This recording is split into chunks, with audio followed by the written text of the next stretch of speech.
nauna pong nakalabas ay nung August 20 yung isang helicopter at nung August 16 yung Gulfstream 350. August pa po ito. At yung pangatlong eroplano naman, yung helicopter na isa pa ay 11 September. Oh, go ahead, Yung sir. dalawang helicopter ay yung Agusta 1398 nga na sinabi kanina ay tumungo sa Kota Kinabalu. Yung Gulfstream 350 naman ay tumungo sa Singapore. Ng mga kasinungalingan, babanatan ko kayo Naku po. ng doble. Yari kayo Hindi kayo. ko lang nadala yung papel dito. Sa susunod, papakita ko. Senator pa lang, ang presidente, may kaso na. Turing niya kay Pangulo. Si Pangulo hindi eh. Wala sa kanya yun eh. Talagang work lang ang Pangulo when it comes to VP Sara. Hindi naman niya tinuturing na kaaway. Naku, Really? talaga? Diba? Siguro, si VP Sara baka. Ganun yung turing. Naku! So, kung nape-personal ko ba? On my part, Naku! hindi ko naman siya pinipersonal kasi lahat naman ng tinatapik ko kay VP Sara. Kung ano yung sinabi niya. Kung ano, Wait lang lahat ng tinatapik mo kay BP Sara, kung ano yung sinabi niya. Ma'am, tama ba yung narinig namin? Eh kasi parang ang nangyayari kasi, oo, halimbawa may press conference kayo, oo, si BP Sara, sumasagot lang yan sa atake sa kanya. Hindi ho yan gumagawa ng sariling press con at magsasalita laban doon sa mga pinagtatanggol mo. Breaking news. Oo, ano yung breaking news na yan? Lakihan natin The ICI recommend filing case versus official over the flood control scandal. Former DPW's Undersecretary Roberto Bernardo, Senator Joel Villanueva, Senator Jinggoy Estrada, former Congressman Saldico, COA Commissioner Mario Lipana, former Caloocan Mitch Kahayon Uy. Kahayon Uy Ayan yung mga October 29 11 minutes ago. Yes. Magandang hapon muli sa ating mga kasama. Nandito na naman si Kuya Gus nagbabalik. At syempre, kung hindi ka pa nakasubscribe sa ating channel, pasubscribe na lang po at hit mo na rin yung bell para lagi kang updated sa ating mga video.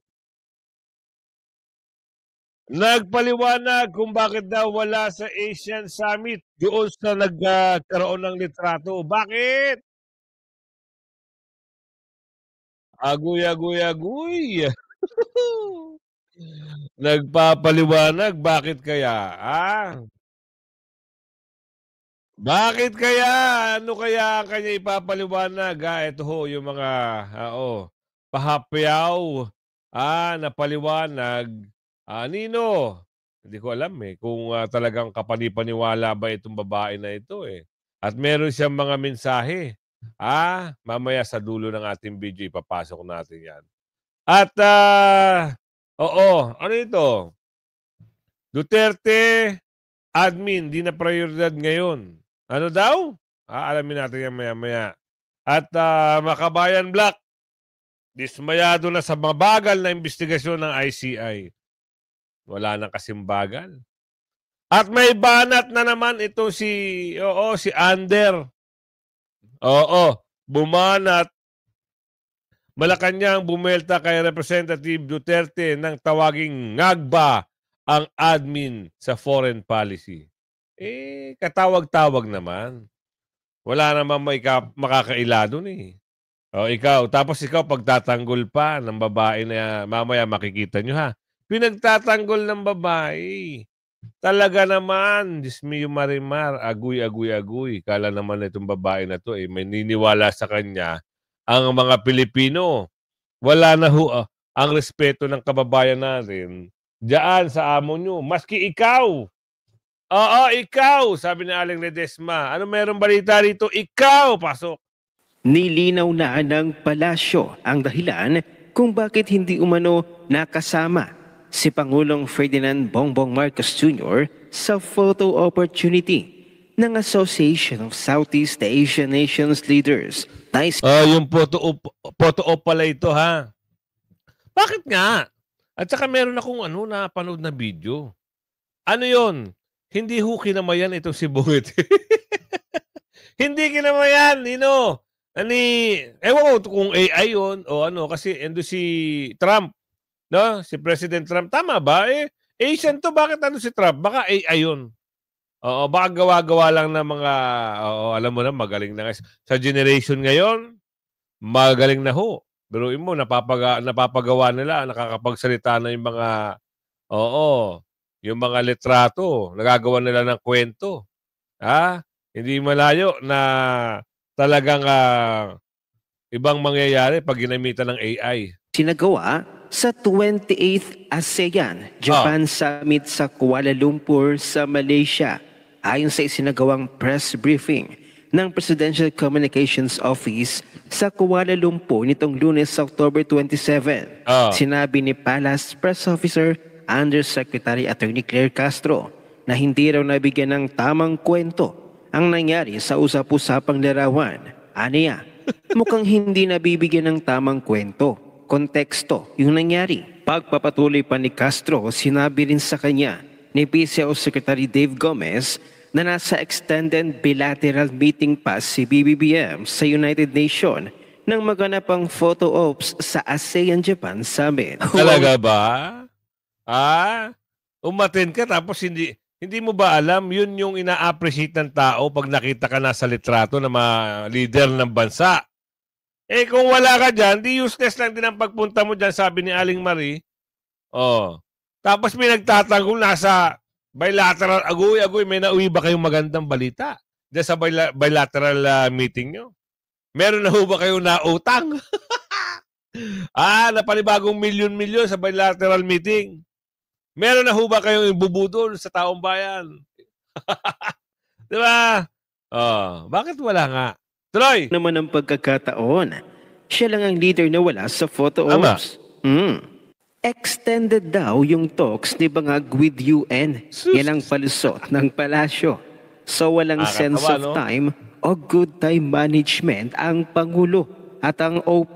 Damay na din ang DFA. Lahat ng mga yan ay nasa itinerary ng Pangulo. At nakaschedule na. Bakit nag-extend? What will Philippines gain sa pag-extend ng talks with the United Nations versus being with the other ASEAN and world leaders? The United Nations cannot provide the Philippines with investments and open doors for employment opportunities for our skilled workers, at least not directly. What it can is ask Philippines for money and votes according to its global initiatives. The flavor of the month is anti-Israel. So, boboto ba ang Pinas against our traditional diplomatic ally, security partner, and religious brother? Pero mukhang malungkot ang mukha at boses ni Auntie Claire habang sinasabi yung palasot nila, Napansin niyo ba? Samantalay sa isang panayam ni Corinne Sanchez, umapila si Palace Press Officer Undersecretary Claire Castro sa taong bayan na tulungan ng Pangulo sa gitna ng bumabagsak na kumpiyansa sa ekonomiya at nalalapit na Bonifacio Day protest. Nako, ayan na ang sinasabi natin. Oo, alam nyo naman, pag narinig nyo yung Bonifacio Day, ang lalabas yan, KKK. Kapitapitagang, ano nga yung KKK? Oo, kailangan ko pa, nakalimutan ko na, no? Yan ho ay isang matindi. Basta nagkaroon ng 3K, iba rin ang yung impact ng pag nasabing Bonifacio, 'di ba? Iba yung ano tawag doon? Kung bibigyan niyo ng title, pag nababanggit ang pangalang Bonifacio, ano pumapasok sa isip niyo? Ako, matindi yung bakbakan noon pag Bonifacio ang sinasabi kasi ayon niya sa libro, minsan napapag-aralan niya sa elementarya, high school, 'di ba? Sabi doon sa libro, yan ay nagkaroon ng himagsikan nung panahon nila. Baka naitaon lang o talagang nakasulat na saan sa libro. 'Di ba? Pwede kasi nataon lang. O pwede naman talagang tinaon nila. At hindi natin alam kung ano yung magaganap dyan. Basta November 30.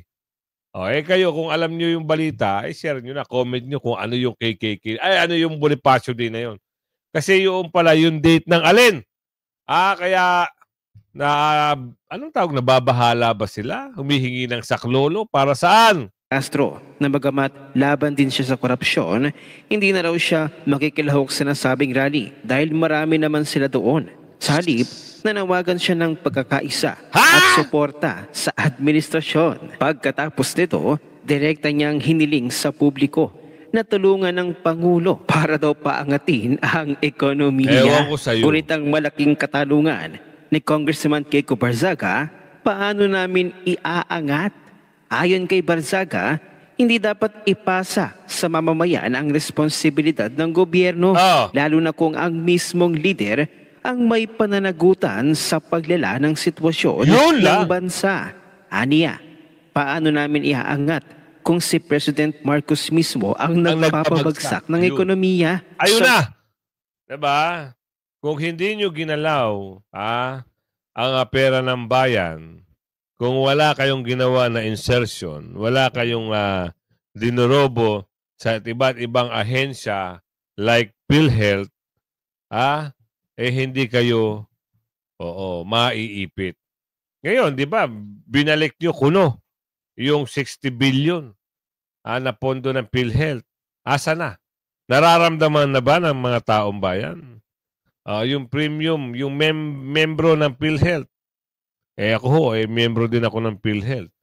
Kahit hindi ako, empleyado, nagbabayad ako every month. So ngayon, wala hong, di ba? Wala hong maramdaman yung ibang kababayan. Pero ako nagamit, kahit papaano, nagamit sa tulong ng PhilHealth. Pero, siyempre, wait lang ano ba ito? Lagi ka nawawala. Uy, nawawala ulit.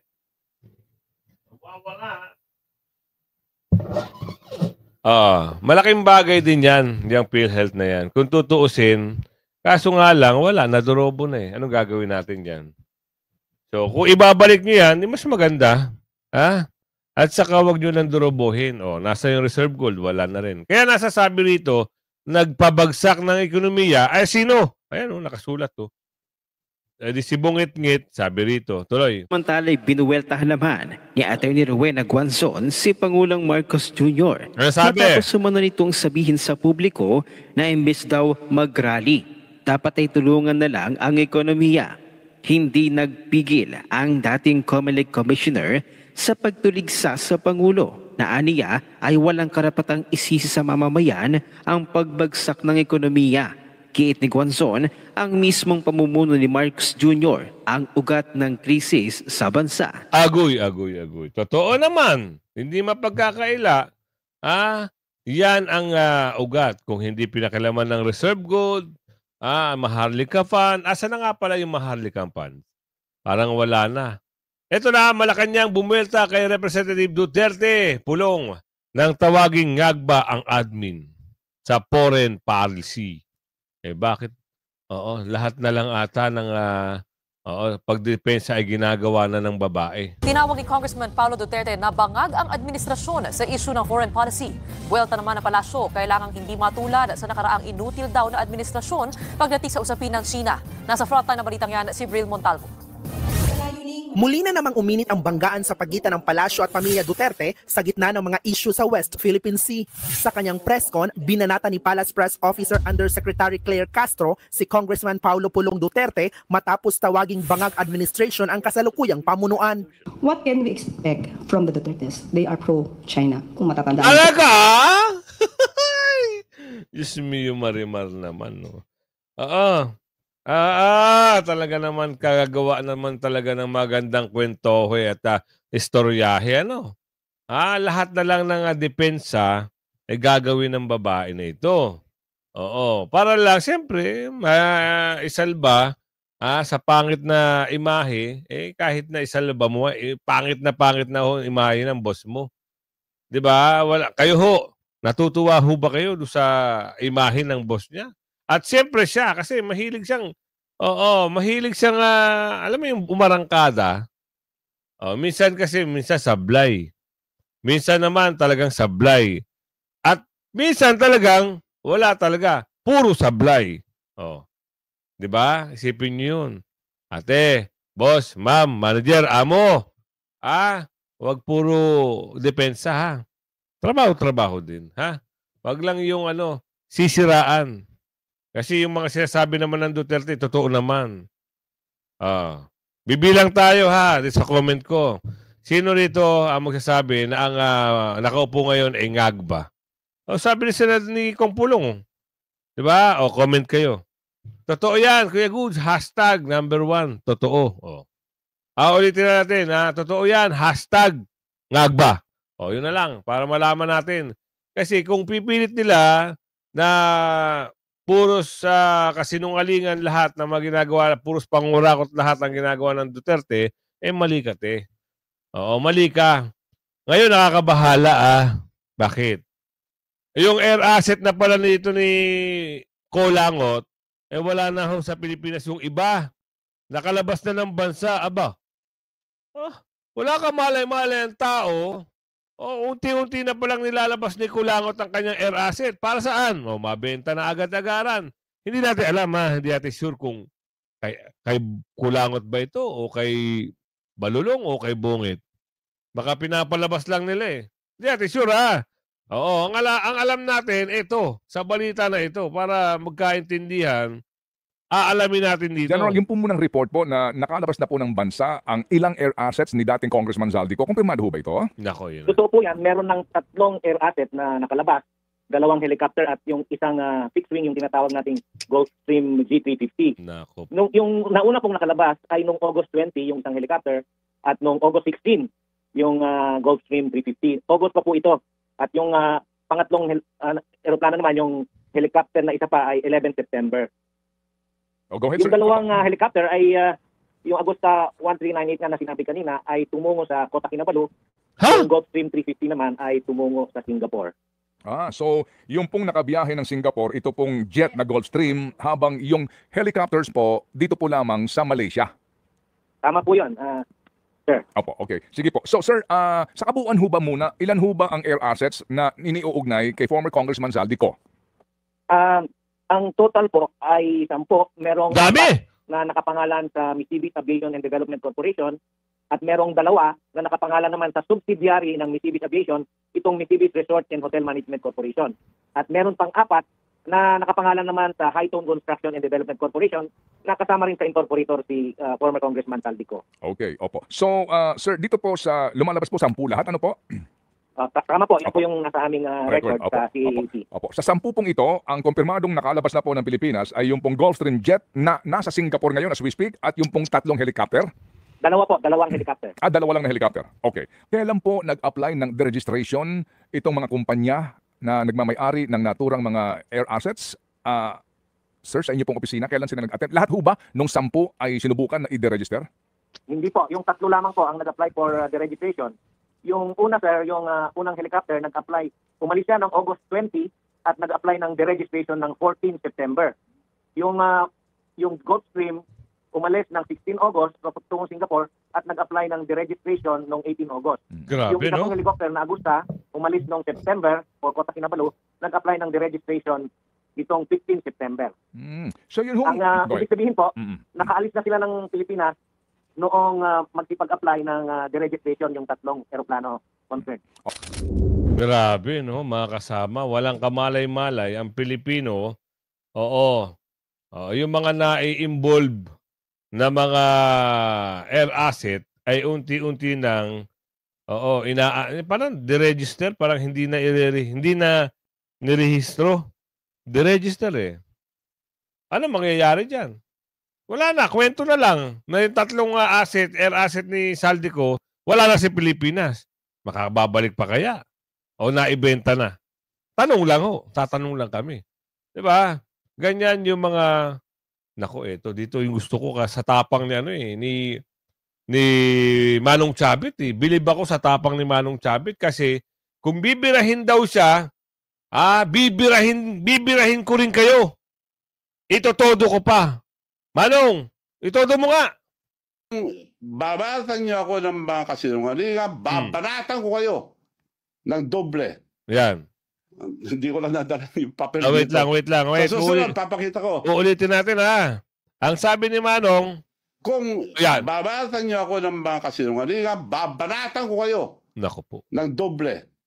Yari kayo Hindi ngayon. ko lang nadala yung papel dito. Sa susunod, papakita ko. Senator pa lang, ang presidente, may kaso na. Agoy! Yung Napoles, dinemanda na siya. Nakademanda siya. Pakuha mo nga yun. Hindi ko na nadala. Yun ang on record. Ako, binabato nyo, puro haka-haka, puro sali-salita na hindi totoo. Eto, pag nagsabi ako totoo, sinong may kaso? Nademanda si Senator Bongbong Marcos. Panahon ni Napoles, kasama siya ron. Nako. Sabi ko to, hindi ko sinasabi to dahil lang sa kasinungalingan mo, sasabihin ko lang to. Yari Sige, ka ngayon. magsinungaling pa kayo. Eto. Bongbong Marcos sued for plunder over pork barrel scam. Yun o. Ayan ang nakarecord.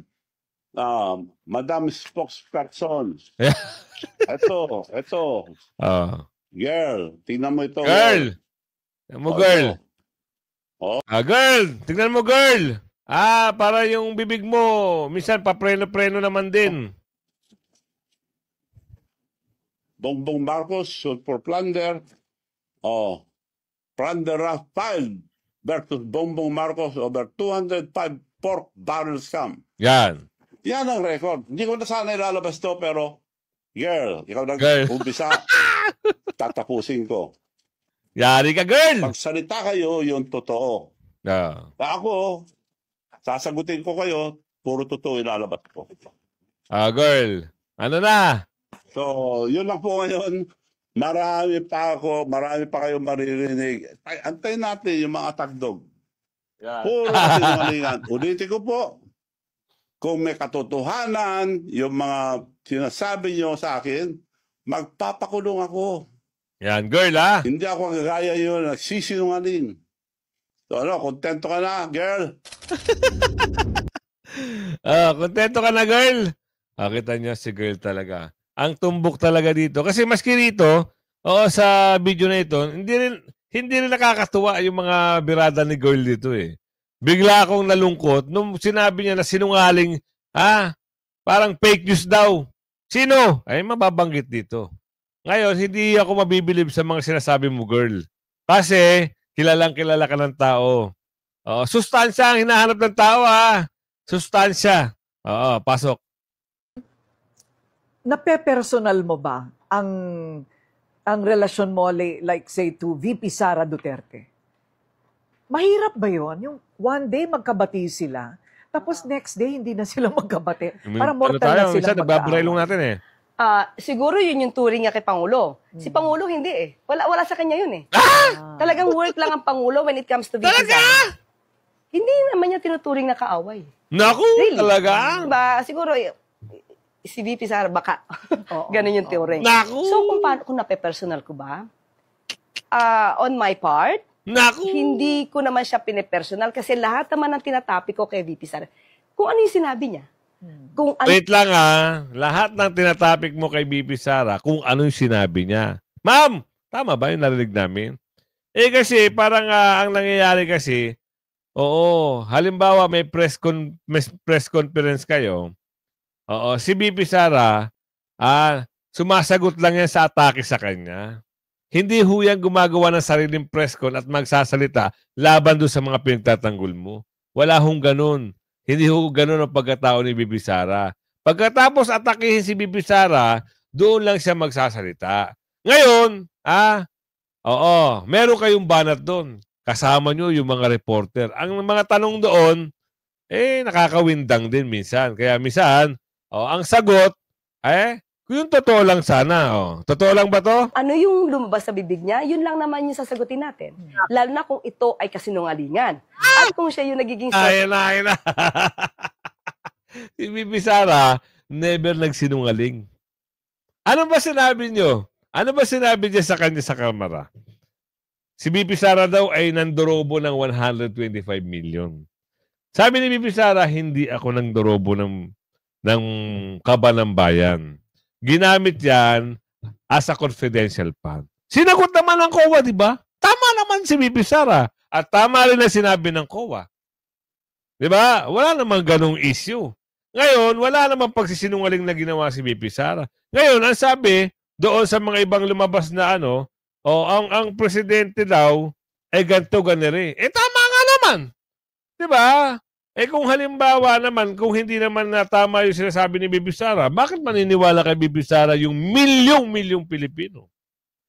Ma'am, naman, pakiayos lang, ha? Yung tama lang, ha? Ng fake news. Talaga sabihin natin sa taong bayan, that's fake. Hindi yan totoo. So, tingin ko, hindi yun pamimersonal. It's more on sinasagot mo yung kasinungalingan na binigay niya para maituwid natin yung nasa isipan ng ating mga kababayan. Kasi, Ngayon, sinungaling si VP Sara. Oo, yung boss mo, hindi. Oo, ano ba yung pangako ng boss mo? Isa-isahin natin, ma'am. Baka mamaya magalit ka sa akin, ha? Nagre-reaction lang tayo. Ikaw din, nagre-reaction ka lang din. Be fair. Ngayon, hindi naman pwede. Bibida ka lang. Tapos wala magtatanggol kay VP Sara at sa mga Duterte. Kayo lang bida, ganon. Wag. Oo. Ano ba sabi ng boss mo? Pag nanalo siya, ganito. Meron pa bahay, wifi sa buong eskwelahan. Asa na? Walay. Yung pabahay, nasimula na ba? Hindi ko alam. May nabigyan na ba? Hindi ko alam. Anong balita? Walay. Ano sabi? Okay, Tatay Digong, ipasok natin. Doon na sa flood control. Flood control. 5,500 flood control. Asan? Nabangga ng barko. Di ba? Nabangga ng barko. Walay na. Pangalawa, hindi siya makikialam kay Tatay Digong sa ICC. Ano nangyari? Wala.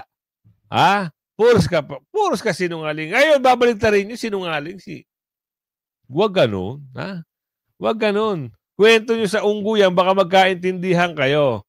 At Makabayan Black, ito pa. Diba, sabi paimbestigahan yung ICC, ICI, IST, yung flood control. Sinulong niya. Nung iniimbestigahan na at marami na nalalaman, independent na lang. Sa ICI na lang. Wala na. Kwentuhan na lang tayo.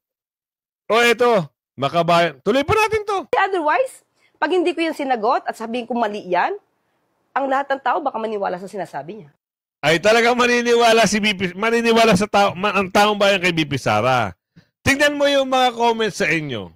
Sa mga page niyong pinaggagawa. Kahit mga stream media na nagpo-post, pansinin nyo. Ang dami ho. Ang naka-laugh emoji, angry emoji, at masasakit na comment. Doon na lang tayo magbase, ma'am. Kasi kung halimbawa, sasabihin nyo na, sabihin natin hindi mo sinabi, at pinaniniwala mo na sinungaling, sasagutin mo yung fake news na ginagawa ni VP Sara. Wala hong fake news ginawa si VP Sara. Ma'am, lahat yun totoo. Lahat yun totoo at wala siyang fake news. Lahat ng sinabi niya, halos totoo. Yun ang katotohanan. So ito kaya asar na ito Makabayan Black. Bakit? Ang tagal ng desisyon, wala pa rin makukulong, magpapasko na. Baka sipin nyo kailan ba pumutok yan? April ata o June. Magkakalahating taon na, wala pa rin. Bakit galit na galit ito Makabayan Black? Hindi natin alam. Dahil ba mabagal ang kilos? O dahil ba ano ba tawag doon? Nakukulangan sila sa pag-iimbestiga? Tuloy. Ang publiko ang Makabayan Block sa pangangalampag sa umunoy usad pagong na investigasyon ng ICC sa flood control scandal. Mahigit 2 buwan na nang maungkat ang issue pero wala pa rin daw na maparusahan. Narito ang agenda report ni Joan Manalo. Dismayado ang Makabayan Block sa pag-usad ng ICI investigation sa mga maanumalyang flood control projects sa bansa. Anila, justified ang pagkainip at pagdadismaya, lalo na ng taong bayan dahil wala pa rin napapanagot. Nababahala tayo dahil yung spokesperson mismo ng ICI, si Brian Hosaka, nagsabi siya recently na so far sa trabaho ng ICI over the past few months ay wala pa raw silang natutukoy na malaking isda, particularly legislator, na maaring diinan. Dagdag ni Representative Antonio Tinio, medyo nakakabahala na hanggang ngayon ay puro mga contractor at district engineer pa rin ang nadidiin. Ngayon, hindi natin sa inakampihan itong black-black na to, pero may punto sila. Bakit contractor lang, wala yung malaking isda? Paano? Napakialaman eh. Diba? Bigla nilang kinambyo eh. Ang ganda-ganda ng investigasyon patungkol doon sa flood control na anomalya na pinangahawakan ni Senador Marcoleta noon, bigla nilang pinalitan. No. Ilang beses pa lang sila nag-iimbestiga, 3, pero may natumbok na. Biglang nawala, natalilis ang kanilang mga pangalan. Napalitan na ito ng issue ng ICI, mabagal. Napalitan ng issue ni Senador Bongo, napalitan ng issue ni Senador Villanueva, at kung ano-ano pa. Pero wala na yung balulong. Ngayon, meron naman silang paandar, yung asset na 3. Wala kayong kaalam-alam, wala na, nalipad na pala. Anong gagawin natin dyan? Hindi naman, pwede nyo ba ibalik yan? Kasi di ba naka-freeze na, tama ba? Naka-freeze na ba yung asset ni Kulangot? Oo, hindi ko lang sure kung naka-freeze. Pero kung naka-freeze yun, dapat yun, kasama yun sa, hindi maalis, hindi maililipad. Diba? Kasi part ng asset and liabilities yun eh. Ano ngayon ang kahit nan ng issue na yan? Ay wala na. Lahat yan, naging kwento na lang. Anong kwento? Wala. Meron durobo na noon na naabsuelto o meron noong nasasangkot noon na nawala na sa area ang pag-uusap. Kasi may nagko-cover up. Gayon din dito. Ang war ng Duterte admin, di na prioridad ngayon. Kita no, hindi na prioridad. Kasi nga, natatakpan na ng issue. Tuloy ba ang pag-uusap dyan? Tanong natin dito. Na malaman at i-prioridad nila kung ano ang talagang concern ng taong bayan. And right now, the drug war that was implemented by former President Roddy Duterte is not the priority of the people, kundi ang korupsyon na nangyayari sa ating lipunan, particularly the flood control projects, the ghost projects, and even yung mga school buildings na hindi nagagawa ng maayos at iba pang mga infrastruktura na hinaharap ng ating mga different local government units at ng ating mamamayan. Muling iimbestigahan ni Ombudsman na Rimulya ang drug war sa ilalim ni dating Pangulong Rodrigo Duterte. Ano po masasabi po ninyo tungkol dito, ma'am? Ang masasabi ko dito, paborito naman talaga ng administrasyon ang mga Duterte, no? Mula kay VP Sara, kay Tatay Digong, at ngayon naman po gusto nilang imbestigahan muli ang drug war. Hindi naman po natin sila pwedeng pigilan sa kanilang gustong gawain. But being public servants, Admar and Almar, importante na malaman at i-prioridad nila kung ano ang talagang concern ng taong bayan. And right now, the drug war that was implemented by former President Roddy Duterte is not the priority of the people, kundi ang korupsyon na nangyayari sa ating lipunan, particularly the flood control projects, the ghost projects, and even yung mga school buildings na hindi nagagawa ng maayos at iba pang mga infrastruktura na hinaharap ng ating mga different local government units at ng ating mamamayan. Napaka-ironic itong nangyayari na pagkaupo ni Ombudsman Rimulya, ang una kaagad niyang pinitira ay yung kanyang yung mga kalaban ng administrasyon, considered as kalaban kasi supposed to be magkakakampi naman. No, nobody's stopping them and nobody can stop them whatever they want to do. But it only shows, Admar, na iba ang prioridad ng pamahalaang ito. Nasa mata na nila ang troso, pero ang gusto nilang tingnan ay yung napakalayong bukirin para yon ang kanilang asikasuhin. Kita nyo na. Dapat ang sentro ng pag-uusap dito sa flood control. Na-divert na naman. Papunta na naman sa Duterte. Bubuksan ang kaso, sabi kanina. At kakasuhan o pag-aaral ng kaso. Ano ba talaga? Ano ba ang hilig nyo? Ngayon meron kong kapapasok na balita. Pasok na natin to para mas maliwanag sa mas maliwanag. Breaking news. Ano yung breaking news na yan? Lakihan natin The ICI recommend filing case versus official over the flood control scandal. Former DPW's Undersecretary Roberto Bernardo, Senator Joel Villanueva, Senator Jinggoy Estrada, former Congressman Saldico, COA Commissioner Mario Lipana, former Caloocan Mitch Kahayon Uy.